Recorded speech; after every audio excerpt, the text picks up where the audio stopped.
Hello all, welcome to Smart India Hackathon 2019, Designing Digital Solution Training Program. I am Abhijit Gole. I am working as a technical trainer along with Persistent University. I have around 15 years of experience in various technologies like C++, data structure, VC++, almost all .NET technologies, and in last year it's all about MeanStack. In today's session, I'll be talking to you on something called as a React Native, which is nothing but one of the JavaScript framework introduced to the world by Facebook in the year 2015, and that to create native mobile apps. So interested? Let's begin. So guys, this is about now React Native. So if you have a look at this, we are going to talk about something, what exactly is a React Native. So if you have a look at this slide, which I'll be just using here for going through, the more focus is on the doing the things. So we'll be talking about in this particular session about like what exactly the React Native is all about. Why do we need to use it? What it is used for? When you talk from mobile application development, what is native app and hybrid app? Then we'll be talking about something called as a React and something as a React Native. So what could be the exact difference and what are the benefits of going for any one of that or both of them? Is React Native app really a native app, or is it some kind of hybrid app only?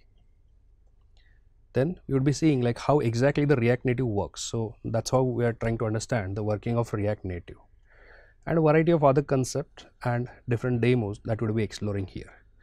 Now I just kept only few slides here. The reason is we have a this is a kind of some 3 hours of session where we would be seeing lots of stuff. So this is a kind of overview that we are going to have about the React Native. So that's why I didn't specify each and everything in that stuff. It's just going to be a kind of concept and demos I have specified. Whereas in actual implementation, we would be seeing all those concepts as well as the respective demos related with it. So what exactly the React Native is? So when you say React Native, if you have a look at this, it's nothing but it's a framework that allows you to build native mobile application using JavaScript. That is something very important. It's a framework that allows you to build native mobile application using JavaScript. Otherwise, when I talk about any application as a native application, means what? That is the actual application which is getting installed on the respective device. So if you talk from native application perspective, means mobile. So we are going to have a two dominating operating systems. One is Apple's iOS, other is Google's Android. So in one, if you want to create any kind of application, you have to go for something like a Swift or Objective-C, that is for Apple. In case of Android, you have to go for do the coding with the help of Java. So I need to have a developer who is master in any of these, and based on that they could go and choose which one to develop for. But that is not the case when I talk from React Native perspective.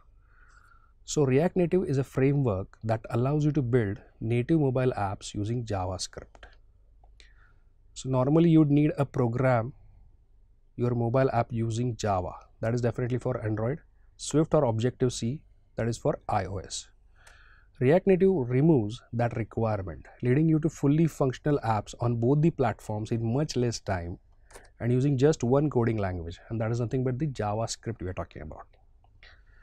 So when you say Android and iOS, they have very different code bases. So when you talk from startups and business perspective, those are really gonna struggle to hire or afford such kind of engineers, those who can take care of both. So probably not both, even at least one thing, still it's gonna be little unaffordable for those guys. Whereas if anybody who is comfortable with the JavaScript, who is having an experience of web development, that is with HTML, CSS and JavaScript, that guy also can easily create now native mobile application. How? That's with the React Native. So but with React Native, just one developer can write across different mobile operating systems. So it's going to be a single code base that would work for any kind of mobile operating system where you would be having actual native application by a same code. So that's what is the React Native is all about. Now why should I go for it? Because if you see, like when I want to develop a native application, I could actually go for the Objective-C, I could actually go for Android, or I could go for some kind of other framework. They allow me to have some kind of hybrid application. Now I've been discussing here about the hybrid application. I have been saying something about the native application. If anybody is totally new to this, that person probably not able to understand what exactly the difference between hybrid and native. So not to worry, I'll be definitely going to talk about that. What exactly is a hybrid app? What exactly is a native app? But prior to that, what kind of benefits React Native gonna give me? So just have a little discussion on that front, and then we will talk about the hybrid and native app. So why I should go for React Native? So the first reason I should go for it is cross-platform compatibility. So I would say like majority of the React Native APIs are cross-platform. What do you mean by that? Which means that your one component will work on both iOS as well as on Android. You can develop complete full-blown application that look, run and feel native without writing a single line code of platform specific. Means if I want to have my native application to be available on iOS, I don't have to go and write any single line of code using Objective-C. Same is very true in case of Android. I don't have to write any single line code by using Java.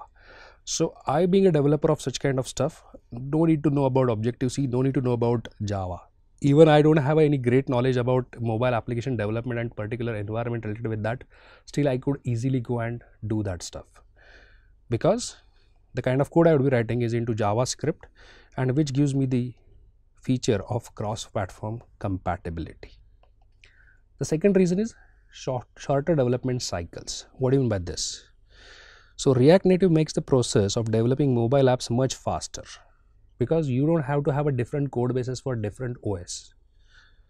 There is a huge developer community supporting available on net for the React, and definitely as being it is an open source project, it has a lot of components available for use. So there are components available which you can simply go and reuse.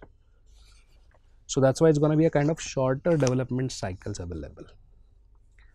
The third reason is about live updates and code push. Means once the application is created, once you are developing your native application, you're going to have one very big advantage, that is something called as a live updates. So developers can push the updates to the user's phone without having to go through the App Store update cycle. So definitely this has been made possible due to the extensive use of JavaScript. See, developing native mobile applications with React Native has one very big advantage about that is nothing but a live updates. Developers can push the updates to the user's phones directly without having to go through the App Store update cycle. And how it is made possible? Due to the extensive use of JavaScript. Longer approval times is more specific to the iOS, but updating all your users' apps on the fly ensures that you won't have to deal with older version problems. Then there is something about the code push. So Microsoft's live update service, Code Push SDK, integrates with your React Native app, allowing you to push updates to your app. So which are the updates you are trying to do, you can simply update them in your app. The drawback is that only the JavaScript file and the assets can be updated. So on the fly, what you can update is only the JavaScript files and the respective assets. Any update which is touching the native OS side will have to go through the regular App Store or Play Store update process. So even though it's going to be live update, but that is only from JavaScript file and respective assets perspective, not from the native OS side perspective, right? The fourth reason why I should go for it. So React Native builds near native apps. So you could get an idea when you say something about React Native, the name why Facebook has given the name as a React Native. So React Native is a mobile framework for development of native application introduced to the world in the year 2015 by Facebook. Why they are given the name as native? Because whatever kind of application you would be creating, those are not gonna be hybrid, but those applications gonna be native application. So they are gonna have exact same look and feel as that of the native application that you develop either using iOS, that is Objective-C on iOS, or by using Java on Android. So is it really gonna be a native? If that is the case, then why anybody would go for iOS, that is of Objective-C, and Java for Android? So that is not really the case. 100% is React Native really a native stuff? So not really. So React Native builds near native apps. Means what? So mobile apps created using React Native perform as well as any native app can perform whatever task.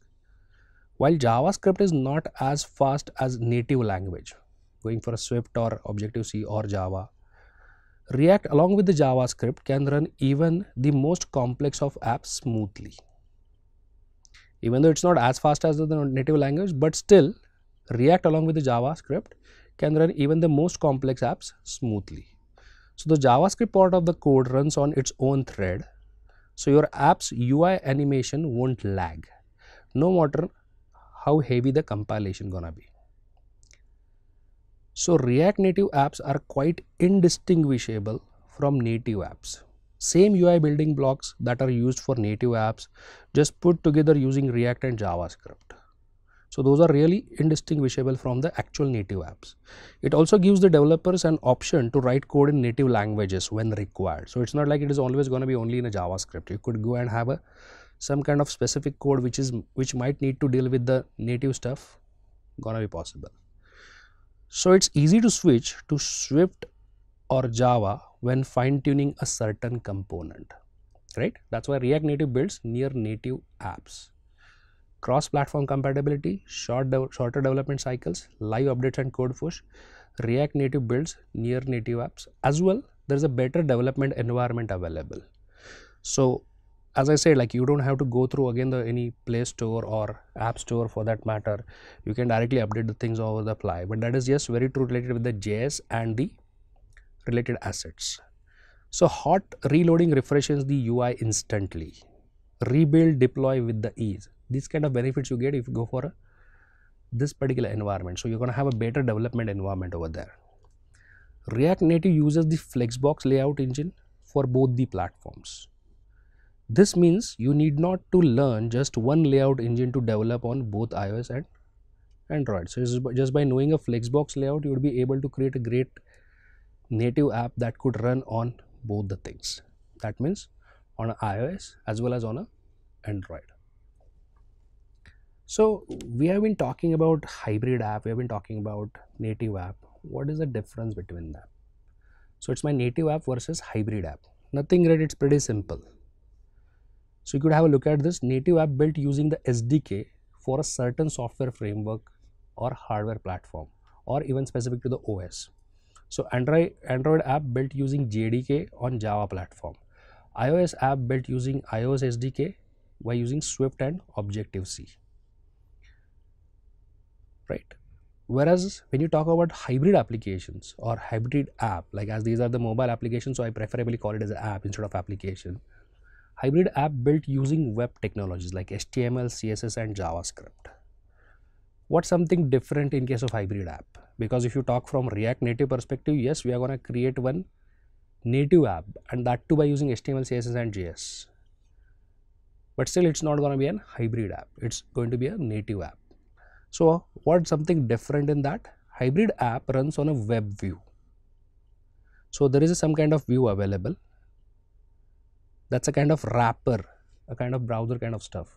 Within that, this particular application is running. So this is not actually getting deployed or not getting installed on that mobile device, but it would be running within the web view. But that's not the case when you talk from a native app perspective. So it runs directly on the platform. So before we go and get started into the world of hybrid versus native mobile application, there are few things we should consider, or there are few things we should think about. So at least one aspect of mobile that you should always be aware about the mobile phones, like those are very personal devices. So you have to decide like which application you want to create. It's going to be a native app or it's going to be a hybrid app. So to get into that, there is one aspect of mobile that you should always be aware, and that's nothing but mobile phones are very personal devices. So if you are building apps for both iOS and Android users without the same perspective, it's not going to work, that's for sure. Like as it stands, most mobile devices use one of these two operating systems on the world. So you have to create an application that would go for either for Android or for iOS. So native app is a smartphone application developed specifically for mobile OS, like say think about Swift for iOS and Java for Android. Since the app is developed within the mature ecosystem, following the technical users and user guideline experience provided by the OS itself. For example, you can say about the swipe gesture. So now of course they offer the fastest and the most reliable and most responsive experience to the user. So app will have the look and feel, consistency based on the kind of OS you are dealing with. So with the most other native apps which are built in into the same devices. So native apps have the significant advantage of being able to easily accessible and utilize the built-in capabilities of user's device. For example, you can go and access, let's say, GPS or camera or address book or many more other things. Well, on the other hand, if we talk about the hybrid applications are at core website package wrapped into a native wrapper, something like framework that you could use as a PhoneGap or Cordova or Ionic. They look and they're going to have their look and feel like the native app, but ultimately outside the basic frame of the application, they are powered by the company's website itself. For example, if you talk about like some kind of Facebook app, so company's website gonna have this Facebook as a kind of hybrid app. So site like Facebook, Netflix, Twitter, it does not really make sense to launch a native app platform or even to recompile their app for just the one feature. It's going to take a lot of time, because just for one feature, if you're going to redevelop that application as a native application, it's definitely going to take a lot of time and it's too heavy. So it really makes sense for them to just get started with the hybrid application. Now hybrid app can also use a native functionality like camera, GPS, but that too via some third-party plugins, and a lot of code need to be enclosed with that, while on the other hand the native applications are pretty easy to utilize those functionalities.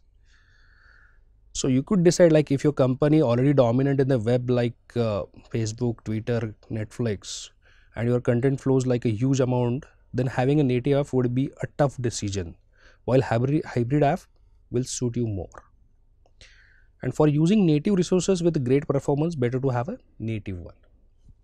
So coming back to here, the PPT, I could say for native app need to have a multiple code based on the platform, whereas for hybrid app it's a single code based work for all, because that's going to run in a particular web view.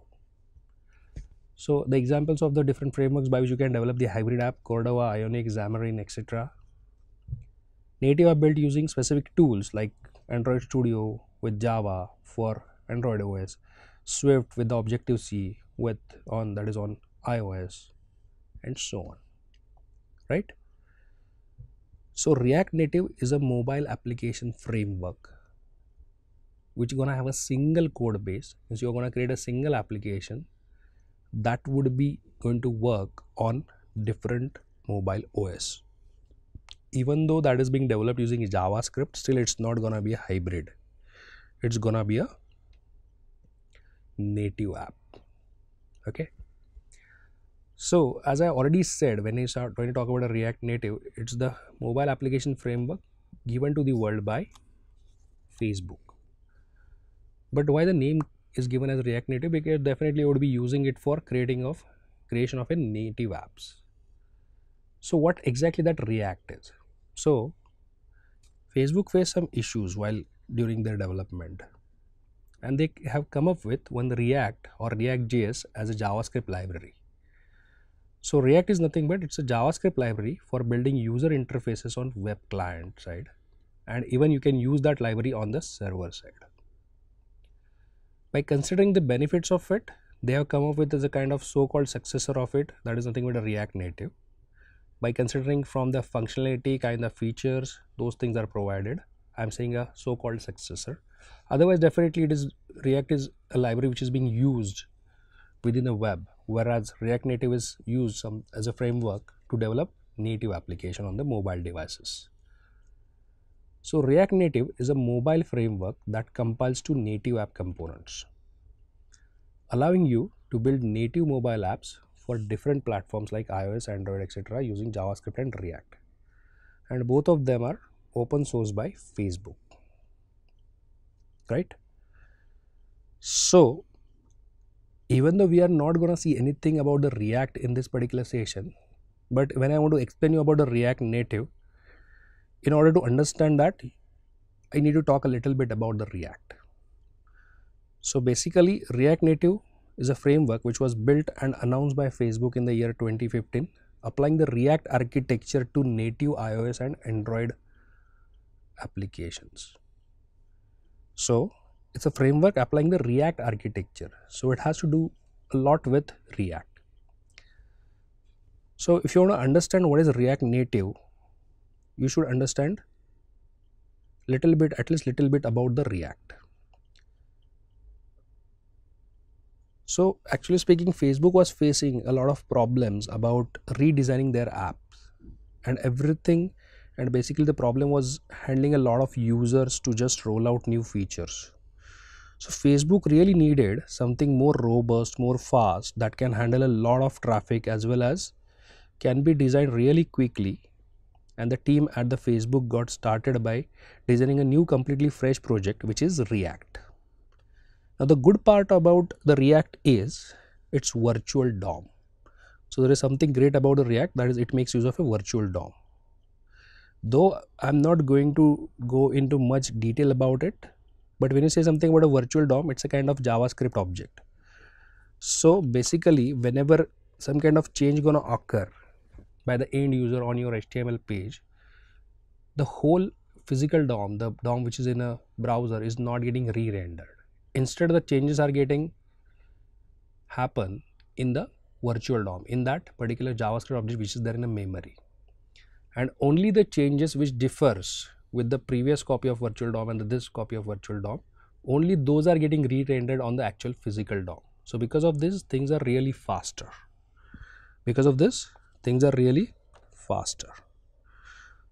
So by all this virtual DOM, what you need to understand is it's really fast. Although it's a library, but it's a kind of, you can say it's a kind of lightweight component that can be injected anywhere. You can use React with PHP, with MySQL, with MongoDB, or maybe with any other kind of databases as well. So using React is really going to be awesome, and everybody is liking the community support. So now comes the point that this is React and that is used for designing web applications. So what it has to do with React Native? So as the way I said, like it's a kind of so-called successor. React Native is a so-called successor of React.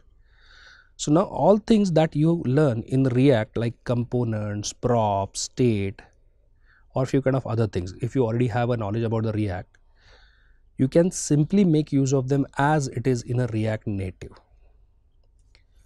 So whichever thing that you already know about the React, you could use it as it is in React Native. So it's not again like you have to have some new learning curve to go for a React Native if you already know about the React.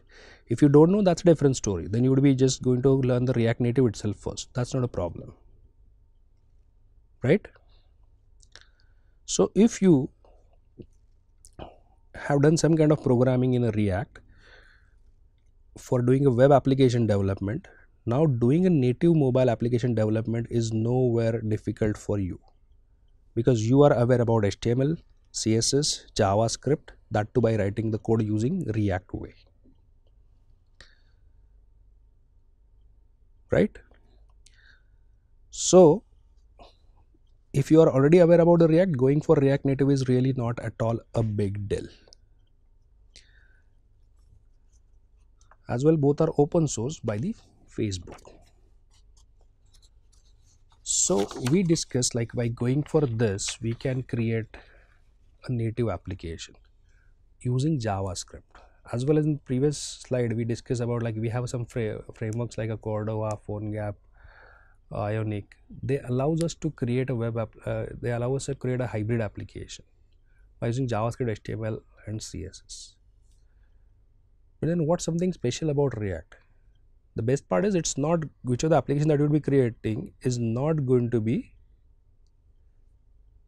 hybrid application. It is going to be a native application, right? But when you say the application which is created using React Native, is it really a native application? So I would say it like this way: React Native is not really 100% native. Then why we are calling it as a native app? React Native is not going to be 100% native. So with React Native, you can build a real mobile app that is really indistinguishable from app built using Objective-C or Java. Because React Native uses the same fundamental UI building blocks as regular iOS as well as on Android apps. So for many, this is a great advantage. Given that normally you would need to program your mobile app using Java or Objective-C, instead of that you simply go and do it with the help of JavaScript, only by using a one coding language. That's something special. But is it really going to be native in that case? So suppose you take an example about, let's say, native Gmail app. So the Gmail app includes a worker that checks your inbox. Your Gmail account is synced with the whole mobile system, not just with that particular app. Gmail also knows that if you are on mobile data, not on a Wi-Fi, so based on that it should sync less often. If you are on a mobile data, not on a Wi-Fi, in that case it should sync less often than when you are on a Wi-Fi. But now when with React Native, you are not integrated so closely with the system, at least not out of the box. So your account will be stored in the app and not really in the system. So it's also harder to take into account like Wi-Fi versus it's a mobile data. So for some apps, this will not be a problem. For few others, it might be game-changing scenario. So that's the reason there is slight difference going to be definitely there when you are going to create a actual native application or actual native app by using a respective platform specific code or by using React Native. Then how do we say it is a native?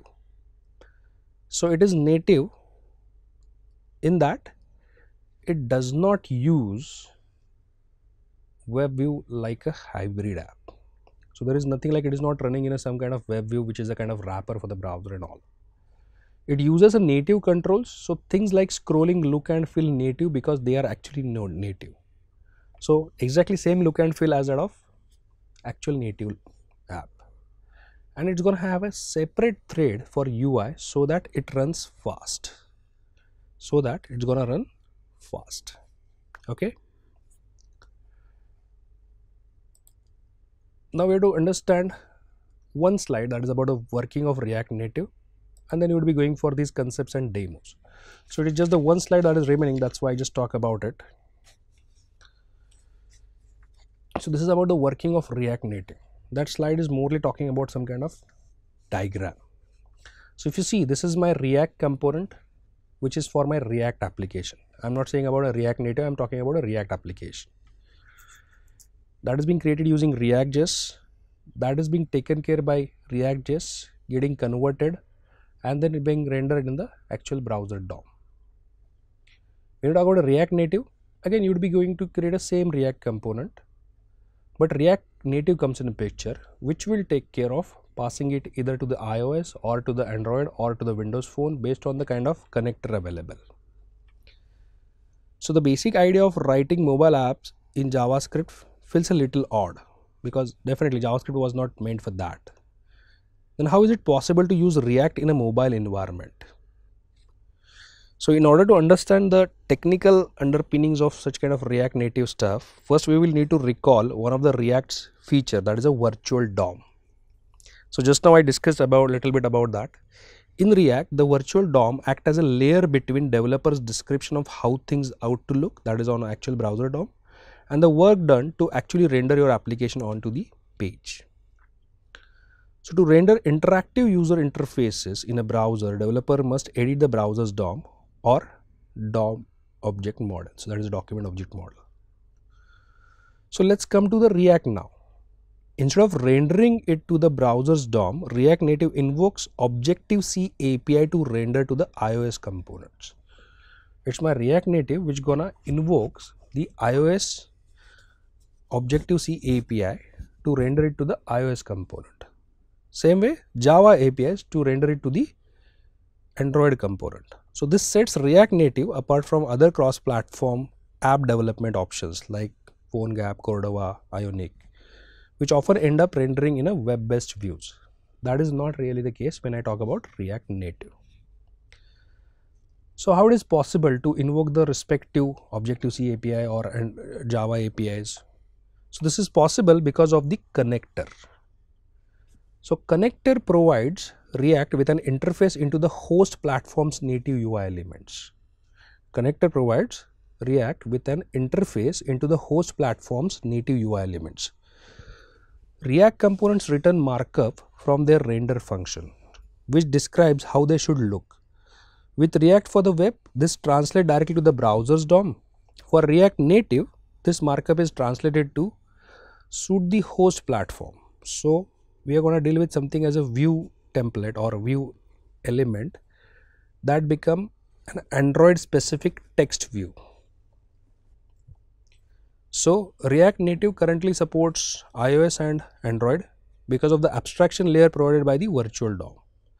So tomorrow React Native could target other platforms too. Just someone has to write the appropriate connector for it, right? So in case of React, it makes use of a virtual DOM in between, and then it's going to render it on the actual DOM. Whereas in case of React Native, the React Native comes in the picture. It just go and invoke Objective-C API to render to iOS component, Java API to render to Android component. And that's how React Native is apart from other cross-platform app development options, which often end up rendering your web-based views, right? Now, as I said, like this is a kind of overview session, so I won't be discussing much more stuff on the PPTs, but better we go for the demos. So we would be seeing, like, first of all, how we can create our simple hello world component. So that's why I'm talking about a React Native components. How it is possible to make use of a styles for React Native components. See, React is a web-based library for creation of a reusable UI component, but React Native is a framework for mobile native app. So the things have to be little different than the web. Then there is a concept called the props. There's a concept called as state, which is there from the React itself. So we'll be talking about that, what kind of benefits we get, what kind of the kind of architecture which is being followed, architecture pattern which is being followed, and based on that, how this props and state gonna work. We'll be talking about a flexbox. We'll be talking about handling a text input, going for a buttons and handling its events. Now it's gonna be a mobile device, so we're talking about a touchable stuff, scroll view, list view. Then even though it's gonna be my mobile app, it might need some kind of data to be fetched from the server. So I want to go for an asynchronous call. So fetching the data from the server, a kind of networking stuff, and using some of the already available component libraries. So these are the things that we would be talking about. So when you want to go for a React Native, you want to get started with it, you have two approaches. First of all, this is unavoidable that you need to be really good in HTML, CSS and JavaScript, and having a little bit of knowledge about the flexbox is additional stuff. So your HTML, CSS and JavaScript skills are essentially you cannot skip, and it's not a vanilla JavaScript skill you need to require to do a programming here, but little bit more than that. What am I trying to say here is you have to make use of something called as a ES 2015 or ES6. So you need to know little bit about ES 2015 or ES6. So the way you would be writing a JavaScript code, that is by using ECMAScript 2015 specification, where you would be able to create a class by using actual keyword class. You would be able to import and export the classes and objects and other things. So you have to understand the ES6 way of import and export, right? So in this particular session, we are not gonna do it explicitly, but probably that's, you could say, it's a kind of prerequisite to do the React Native programming, right? So once you are comfortable with HTML, CSS and JavaScript part, then comes the second approach. But then that's gonna be completely your own choice. Like when you want to get started, you can start with the React or you can directly go for the React Native. I would recommend like you better preferably get started with the React first, because all the skills that you learn in React, again the components, props, states, everything is going to be helpful in React Native as well. But again, it's not a compulsion. So a lot of people directly jump to the React Native as well and learn all the concepts just right there. So it's completely okay, as well as like you go and develop your application as per the expectations, right? But as if you are already aware about the things in a React, it is really helpful for you to do the great development. So there are different popular React Native apps you're gonna have. So we're gonna have something like a Facebook, Instagram, Airpay, BNB, Skype, Tesla, Walmart, Discord. Variety of apps they are actually using React Native. Okay. So before we come to the summary part, it's better we just go and have our app development. So how do you start the React app development? So basically, now we are trying to do the things from the development perspective, not really at the production level. Again, we can create an application and we can deploy it either on a iOS or we can deploy it there on a Android as well. So for that, what you can do is you can actually make use of your own device to deploy the applications, or you can go for an emulator as well. So what I've done for this is I just have downloaded the Android Studio. So I just have launched the Android Studio. This is my Android Studio. There is one React Native application is already being created. I just have opened that application here in that Android Studio. Here, if you have a look at this, I get something as SDK manager. Prior to that, it's a AVD manager. So AVD manager stands for Android Virtual Device Manager. So I'm gonna start a new AVD there. So definitely I have to configure this. So I have configured Pixel XL API 27. That's Android 8.1 Google API AVD. So I just click on this and this would start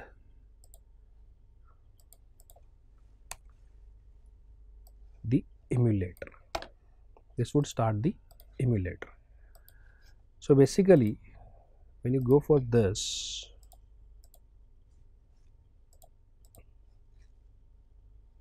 and you are launching this particular application and you're going for a emulator thing, your emulator is running. Now your intention is now to deploy this particular React application there. So I just go to the Google here on the browser and I'll search for React Native. So if you see here, the first link gonna take me to the official site of it, facebook.github.io. If I just go for this particular style, I'll click on a get started. So getting started gonna have a quick start or building projects with native code. So I can follow these steps where I need to go for installing dependencies. So I need to go for a Node, Python 2, JDK. I have to go for something like a React Native CLI. CLI stands for command line interface. So by this, it is possible for me to create a React application. Now, as I'm saying, like I'm not going to use my own device. I would be using this particular emulator. So for that, definitely I need to go for a Android Studio. So a specific version of that, the Android SDK, performance Intel HAXM. I need to enable the virtualization of my machine. Android virtual device respective has to be available. So this process I did. I just launched my Android Studio. I just launched my AVD manager and then I am running my emulator. So this is my Pixel mobile. Then to create a new application, I'm going for a React Native. So React-Native would be available when you install the React Native CLI. So React Native init one project. So creating a new application where necessary things are available specific to iOS and specific to the Java. So you can see this is the application which is getting created with these kind of files. You can see the folder for iOS, folder for Android. We are more concerned about going for an JavaScript way of writing the code, because we are trying to create this particular application as a mobile native application by using React. Now this application is available. I need to run this application. So if you have a look at this, there is an index.js file having an app registry. There is an index.js file having a app registry. So what is this app registry? So it is something like you are trying to register the app. So app registry, excuse me, is the JavaScript entry point to running all React Native apps. So app root component should register themselves with the app registry register component. So app registry.register component, I am going for an app. This is arrow function syntax of ES 2015 or of ES 6. So this app I am importing from the file app.js. So you can have a look at this, importing React, importing component, going for some platform style sheet text view. These are the components which are specifically for the React Native.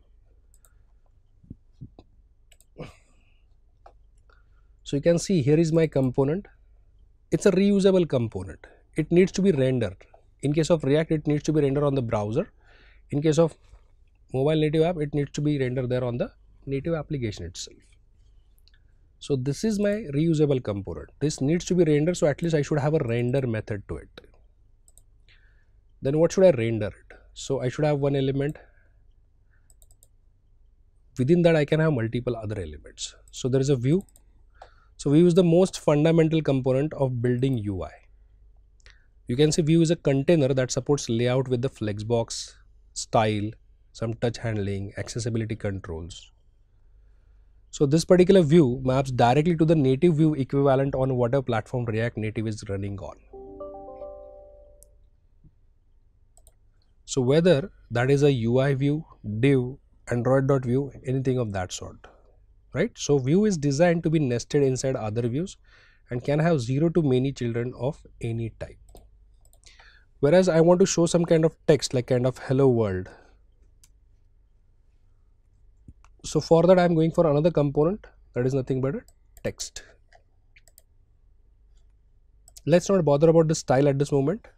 I'll talk about it. So text is a React component for displaying text. Text component gonna support you nesting, styling, touch handling, and number of things, right? So this is my component. What I'm trying to display, there is a welcome to React Native. So this is the component which is rendering this view with this text. What is being taken care in the index.js? App registry dot register component, right? That's a app registry dot register component. What I said about that is it's a JS entry point to running all React Native apps.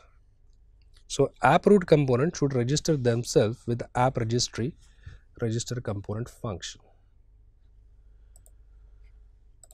So if I want to do something, I should deal with these JS files because it's going to be a React programming. It's going to be a React JS programming. So there is some style created, container welcome instructions, and those are being used here. So regarding the styles, I'll talk a little later. Right now we just go and run the application. So to run this application, first of all, what I need to do, I need to start my React Native.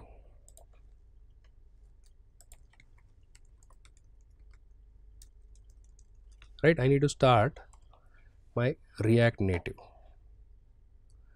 So for that, what I would be doing is, I'll be going to the respective folder. This is my node command prompt. I'm in a respective folder.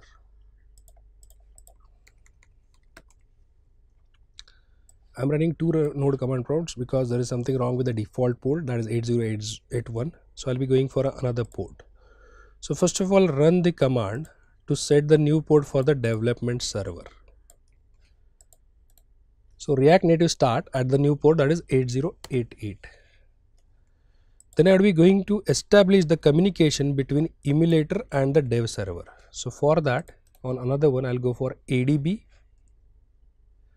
-S emulator -554 reverse TCP:8080 TCP:8080. So basically my emulator has to be running and then it is trying to connect to this. ADB is nothing but it's my Android debug bridge. Right now I'm trying to show it for the Android itself. It's my Android debug bridge. After this I should start my application. So React Native start. Where I need to run it? So React Native run on Android. Right now it's a Windows machine, that's why I'm just trying to have Android Studio.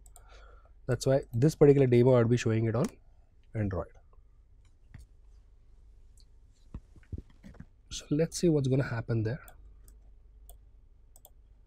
I go to the emulator and I press R twice. So that's going to load my application. It will take some time, and once initially it is being done, it will basically go and install that on the device. So you can see here app debug.apk. So installing that APK. So this is a kind of native application only. So what is going to be your native application? It is trying to show you the app component where you have a view, and that internally contains welcome to React Native. I just make some kind of changes. The change going to be, let's say, Smart India Hackathon 2019. So again I don't have to recompile it. I just have to refresh this. So on the fly the change is going to happen there, and you would be able to see that here. So welcome to React Native Smart India Hackathon 2019, right? So regarding all this, the steps are definitely given there in this particular stuff itself. Once the application is available, you just have to go and follow this stuff. Once the application is available, you have to keep on just simply saying RR. You keep on playing RR there, it would refresh the application. So whichever changes you have done in the JavaScript, on the fly those are getting changed. On the fly those are getting changed. So let's go and create any one of the new component of your own. So we just have used that app component where we are basically just trying to show some kind of text. That's great. That is being taken care. I'll go for now, let's say, one component where I would be showing some kind of image. Instead of just going for a pretty simple one, I'll just go and have some image as a additional stuff to it. So I could do that as a part of my app.js, but preferably I'll go and follow the modular approach. So I'll go for, let's say, another component. I'll say it as bananas. So I want to use this component in a app.js, so I need to go and export that. So export default class, suppose my component name is bananas, extends the React component. So for this I'll go and import React and the component from the React. See, we have created this particular application by using React Native CLI. So that's gonna take care of many things. That's gonna take care of installation of all these things available for me. So from that I'm able to get, this is my node module React. From that I'm able to get these classes.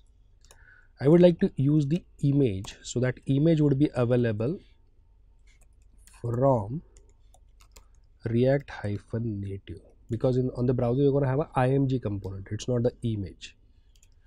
So each and every React component should have at least a render method. So I'll say let pick is equal to some URI, unique resource identifier. I'll just get some image from Wikipedia stuff.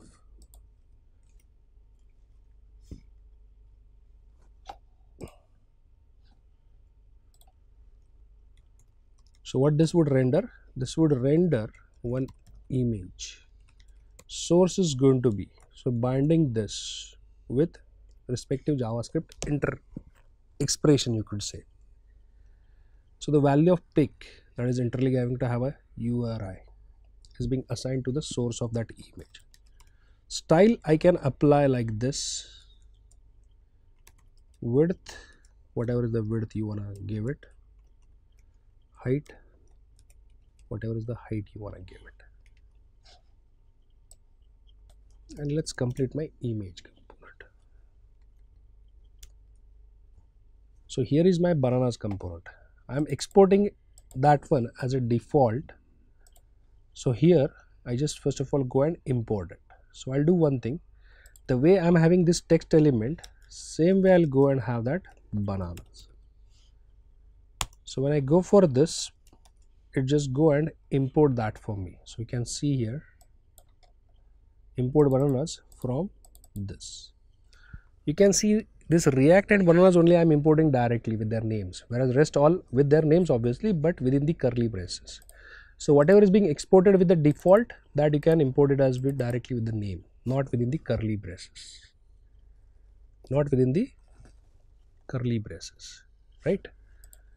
So whichever are being exported without default, that you would be importing in within the curly braces. So from a file at a time you can export only one thing as a default. So this is the bananas. Let's have a look at the changes here. So I'm still having that text, as well as I'm going for this another component called as a bananas.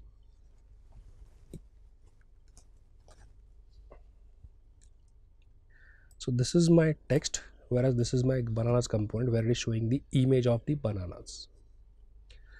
So basically this is my app component, which is my root component that is being registered with the app registry. Within that I'm going to have another child component that is a banana. That child component is nothing but a banana.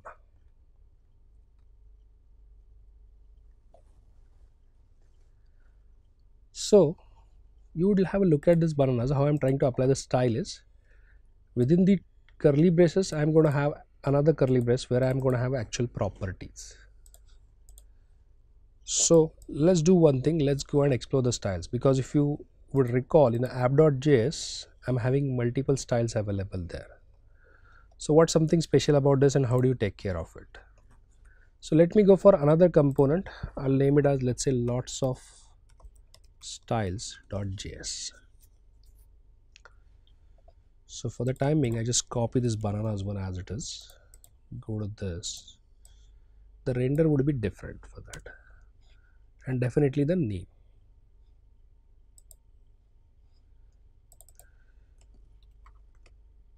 So lots of styles is the name I'm giving for it. What would this render do? So this would, let's say, going to return me a view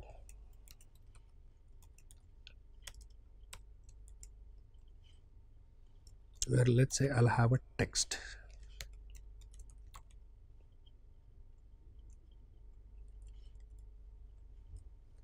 I'll say red. So the style I would be applying to this as what?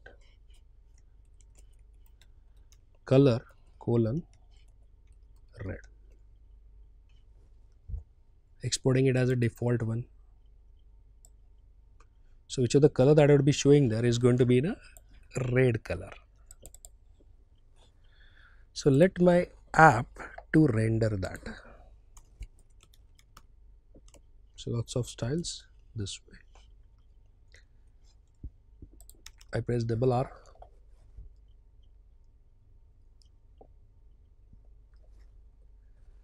So cannot find a variable view, because in my lots of style there is nowhere I imported the view which I am using it there, which I am actually using it there, as well as text is also not going to be there. So I'll go for view, I'll go for text. There is no need to have an image. I just copy pasted the older one, that's why it was like that.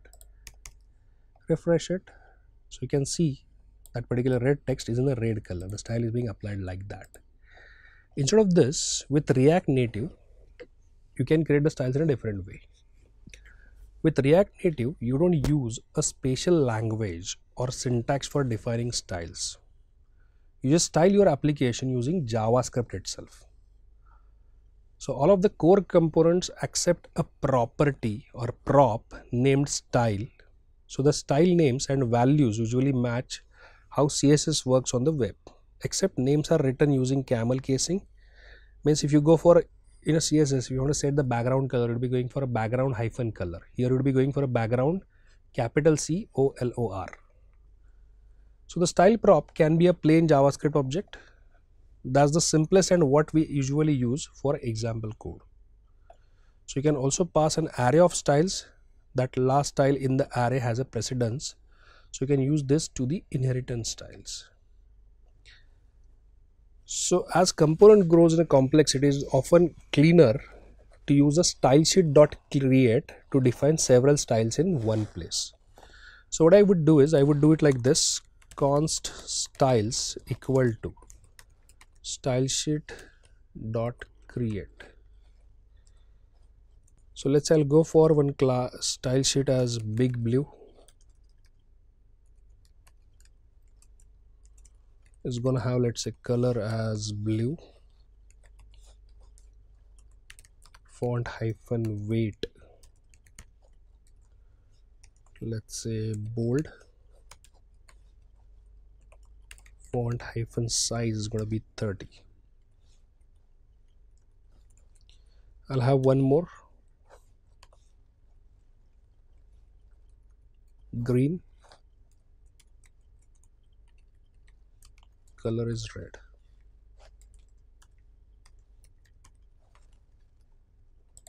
Obviously color is green, why it would be red,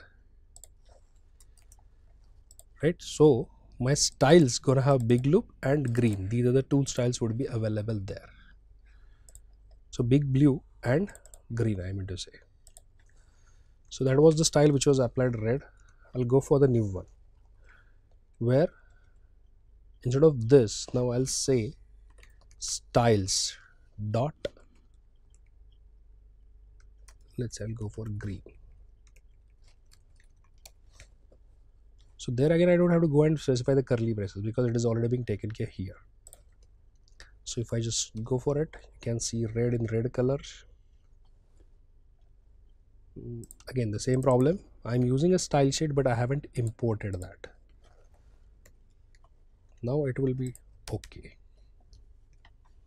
So green is in green color, or I can go and have it for another one, styles dot big blue.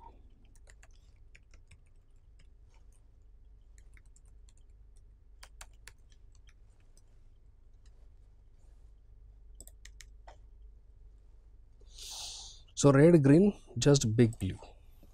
You might do something like this as well. You go for setting an array. So I'll say styles dot big blue comma styles dot red. So it's going to be, what it sets is a big blue and then it would set it as red. So I'll set it that way, then red. So what do you think it would be in a which color, big blue or red? So it would be in a red color. Oh no, but it's gonna be a big blue. What do you think? What's the problem?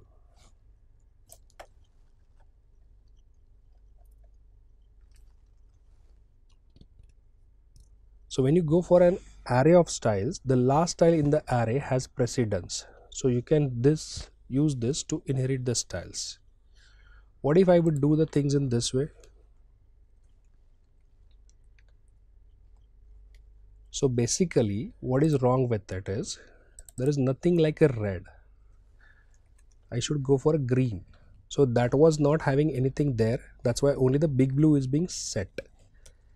But now if you have a look at this, in this array I am specifying both the styles. Those are present there. That is, one is a big blue, other is a green. So whichever is the set last is gonna get the precedence. So now if you have a look at the output, this big blue and then green is in green color. If I just try to do it in the reverse way, like I'll say it in this way,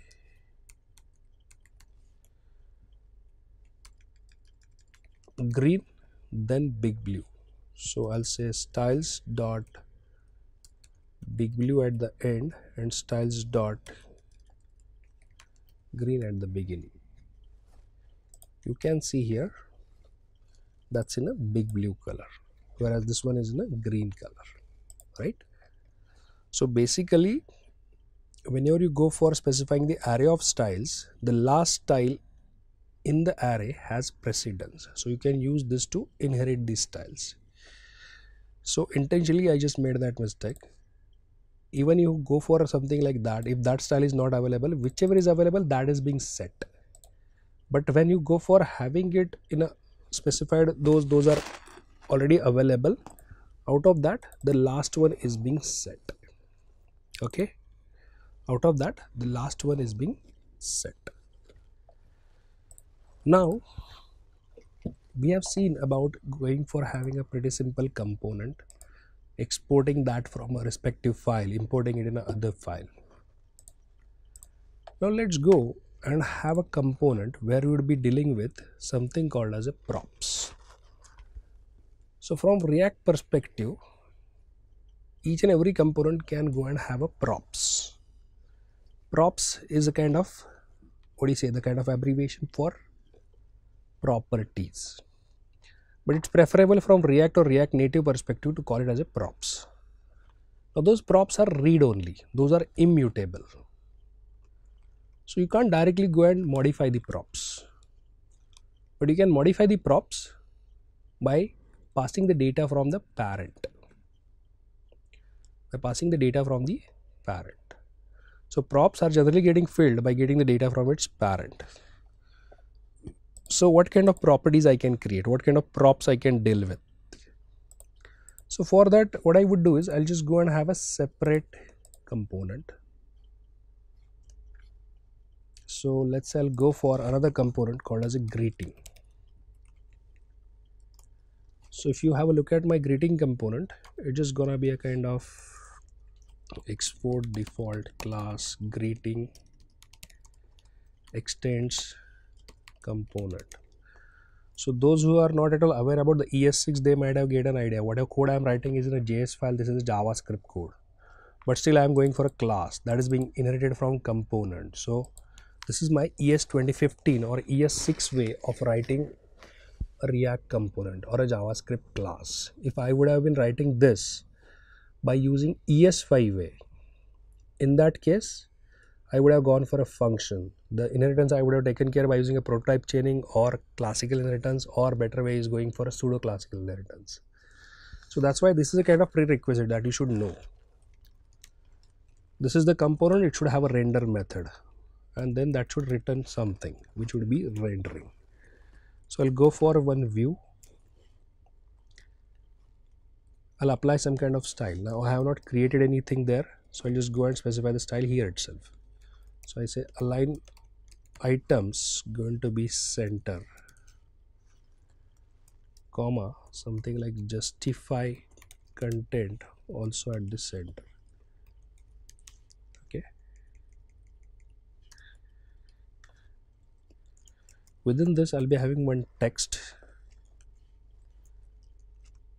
let's say hello. For this I'll apply the style as, let's say I want to set some font size, so font size equal to 20. Write a code with a proper indentation. Let's use this. So the way we have this, I'll go for greeting. For the timing, I'll just comment these two. So I'm rendering this text and I'm rendering this greeting. So if you notice here, what I'm going to have is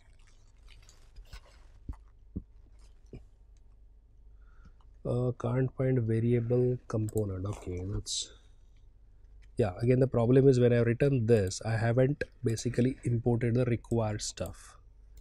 So just copy it from some other place, going for React component, going for view and text. These are the things which are being used. So you would notice here, welcome to React Native Smart India Hackathon 2019, and there is a component which is actually going to have just a view with the text. Now I would like to use a property here. So basically properties are immutable. You can pass the value to those properties from the parent, and if I want to access those properties, I'll go for a props collection. So this dot props in the expression gonna give me that collection. Let's say I want to deal with one property called as a name. So wherever I'm rendering this component, that means within the parent render method, there it's me being a developer, it's my responsibility to pass the value to this name. So if I refresh it again, there is no name, something is being passed there. So that's why I could still see there it as hello only. I just do one thing, I'll render one more greeting component possible. So twice it's gonna show me hello. The only thing I would do is here I'll say suppose greeting name, and to that name I would pass some kind of value. So what name I'm talking about here? The name is nothing but going to be the props that I'm going to have. So I'll say, let's say OV. So you would notice here, first hello is going to be just hello. Second one is hello OV. Because now when I'm rendering this greeting for the second time, I'm passing the name props. I'm passing some value to the name props. Same way I might want, when I go for this greeting, it should have some default value for that props. So I'll go for a default props, the property that we are dealing with name. So I'll say suppose let's say Sachin Tendulkar. So now if I just go and render this, if I'm rendering the greeting without any name, it will take the default value. So that's why you could see here it's a hello Sachin Tendulkar. In second case it's a hello OV, because that is what is the name that I'm passing here. That is what is the props that I'm passing there, right? So always remember, in case of React or in case of React Native, props are immutable.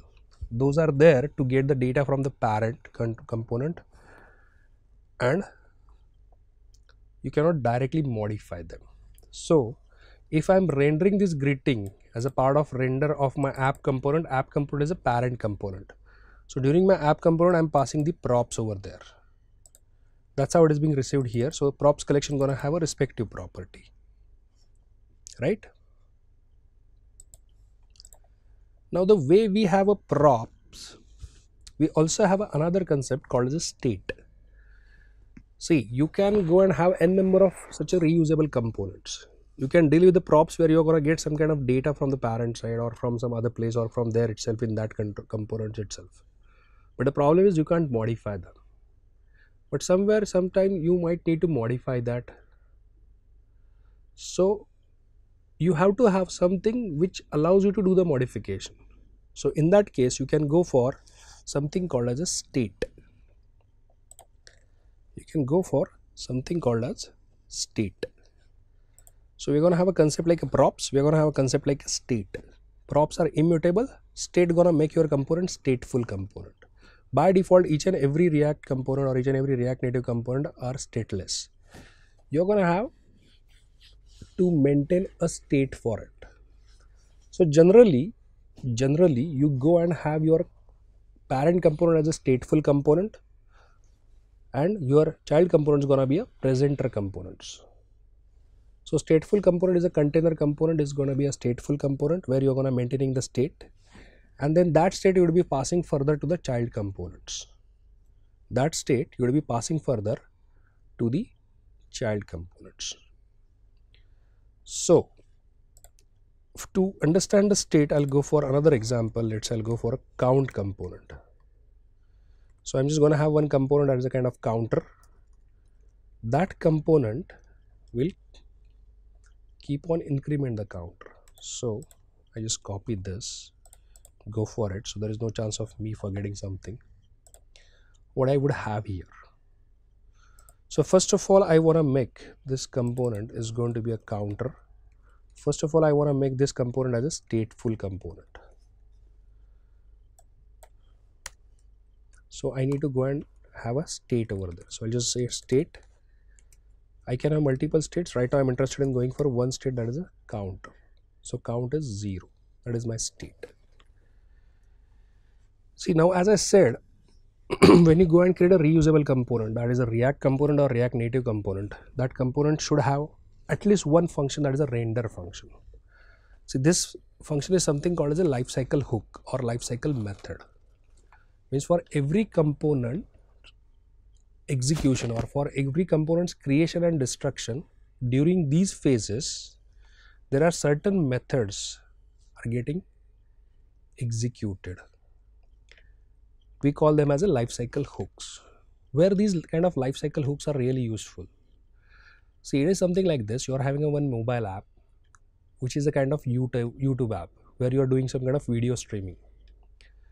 So one of the user has installed that app on their machine and running that application and running that particular app on that device. So some video is getting played. Now that person got some kind of message, probably WhatsApp message. So that guy gonna switch between your app to that WhatsApp app. What would happen with the video which was playing on that, which was getting streamed on that? Because your application is not active at this moment. So if it keep on streaming that, it's gonna use a huge bandwidth of your network as well as the source of the battery of that mobile. Instead of that, if you go and handle such kind of different life cycle hooks for your component, and there you take care of it, like if your component is not really getting rendered, it is going to be in a inactive stage, you can release the resources or you can wait for some time and then release it.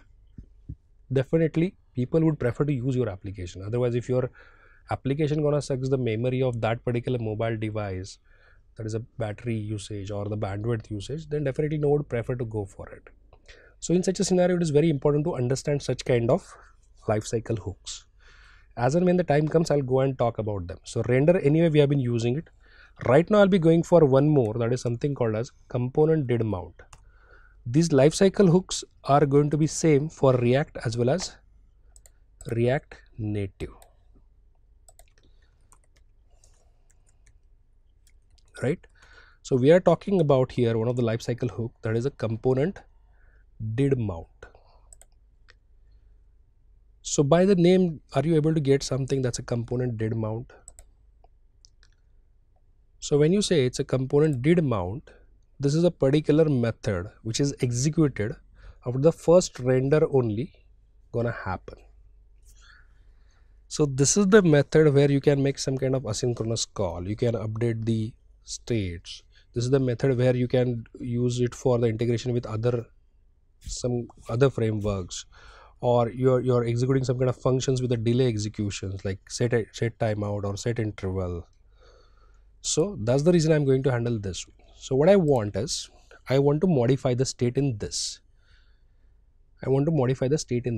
Now whenever you go for a stateful component, when you're going to have a state in it, you just can't say something like this directly. This dot state dot count is equal to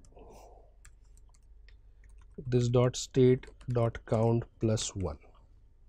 So React Native framework does not understand this way the state is getting modified. You always modify the state by using set state method, and that's how it's gonna encounter there is a state is being modified. So count is equal to what? This dot state dot count plus 1. Now my intention is it should modify the state, but every after some interval. So I'll go for a set interval, going for an arrow function definition, and then within this calling this particular this dot set state. And I want this should get executed every after 1 second. That means every after 1000 milliseconds, right? So here is the state which I'm keep on modifying every after 1 second, incrementing it by 1. Now I want to get the count, so I'll just go for a variable, let's say const count, this dot state. This is the concept called as a destructuring. Again, this is coming from ES 2015. Const, I am interested in getting, let's say, color and size, this dot props. So somehow I'll pass these values, these values in terms of props, and then here I'm going to destructure them. So return, what should I return? Let's say I'll return the text. What is that text? Expression which would resolve the value of count. Style, what is that? Color comma font hyphen size colon size, right? So if you're seeing ES 2015 or ES6 for the first time, it is advisable you should go and have a prerequisite ready. You should try out few things from the ES6 perspective. So definitely the counter is available, the counter component is available. I need to do what? Render it.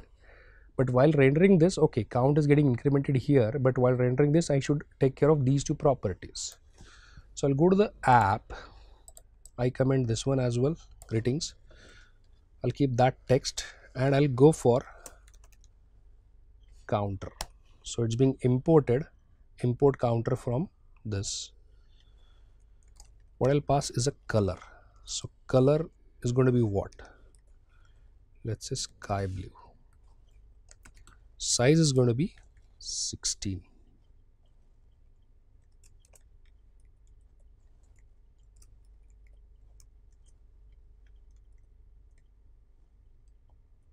So sorry. Color is this, size is this. This is how I would be passing the props. The way for the greeting I was passing name, here I am passing color and the size. So if you have a look at the emulator, what I would see there is, I can see there is 1, 2 and it's in a small color. I would render the multiple counters first. I would go for a sky blue, I'll go for blue, I'll go for navy, I'll go for, let's say, dark blue, and I just also increase the sizes, 32, something like 80, something like 140. So if you notice this, right, so every after 1 second I'm modifying the state of my counter component, and then that is being getting rendered because there is a change in the state. So state you can modify but not the props. State you can modify but not the props there. Okay,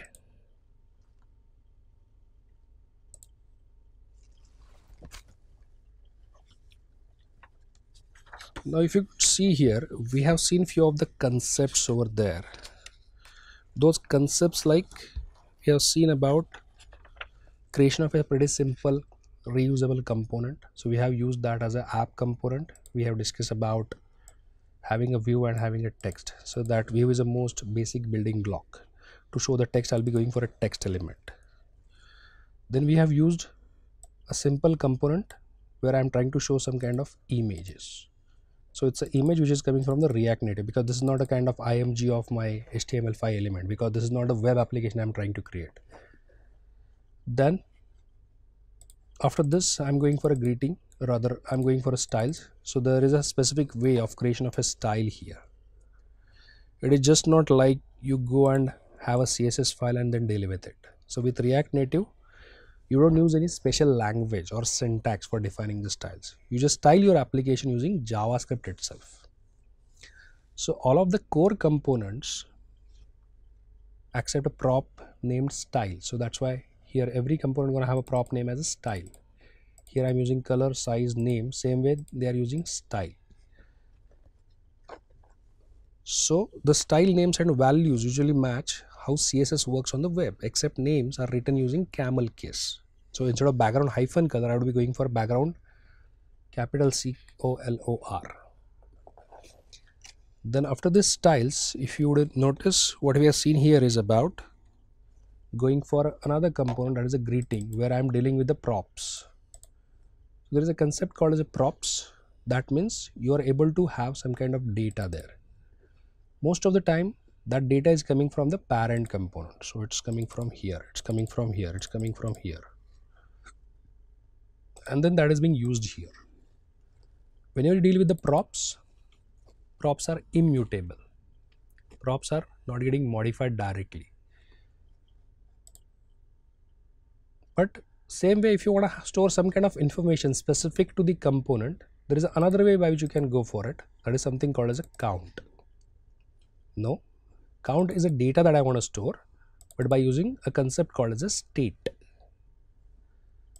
So in this state, I would be storing the count as a data, and I can modify that state by using a method called as a set state. So you just don't go and directly modify the state by saying this dot state dot count is equal to something. That way React Native framework won't understand that change. So you always make sure whenever you're going to have a state for a component, it is always being modified using set state method. It is always being modified using set state method. Okay, this is my ES 2015 or ES6 syntax of destructuring. So from state I'm getting the counter, from props I'm getting color and size, where I'm passing here color and size as the props. State is internal, that is being modified. So generally I would be having something like this. Parent class gonna have a state, that is my stateful component. Child class gonna have props. So the child class props I'll be setting with the parent class component, and then that data is getting passed from parent to child. So if you want to make any kind of change, you do the change in the container component, that is in the parent class component, in the state, then that is automatically being reflected to the props. Because React or React Native works on one very important principle, that is unidirectional data flow. So there is no support for something called as a two-way binding. Like from web perspective, if you say Angular is a kind of client-side JavaScript framework that is having a support for two-way binding, but because of that there is some kind of performance issue. That is not the case with the React as a JavaScript library. React does not support anything like a two-way binding, and the same is very true with the React Native. So it is not possible to do the two-way binding. Like you can make the changes from source to target, but you can't make the changes from target to source directly. It has to be always the source should get modified and then the target. So that is why it is like unidirectional data flow, and that's gonna make your like applications life very easier. So even if you want to add some kind of additional components, doesn't matter, because the same data is getting modified and then it would reflect everywhere. So that's all about the state. So I hope you are clear with these few concepts. So I hope things are useful to you by looking at this particular demos. Regarding creation of your web application, I said like I just have shown you the first page of that Facebook. When you just go and search for the React Native, this is how you can build your application. You don't need to go and install the React Native CLI. That would help to create the React Native application. Along with this, you need to have Android Studio available if you want to go for an Android emulator, or if you're going to go for a Mac and then iOS. So respective things are also being specified there. Now as I'm trying to show it on a Windows machine, that's why I'm going for a Android Studio, not for the iOS there. So there are a few more concepts we need to discuss. There are a few more demos I need to show, but we will go for that in a next module. So I hope you got a little bit idea about it. You feel it little familiar. Definitely you have to be clear with the prerequisites, then only things would be more easy. Fine. So let's see you guys in the next module. Thanks a lot.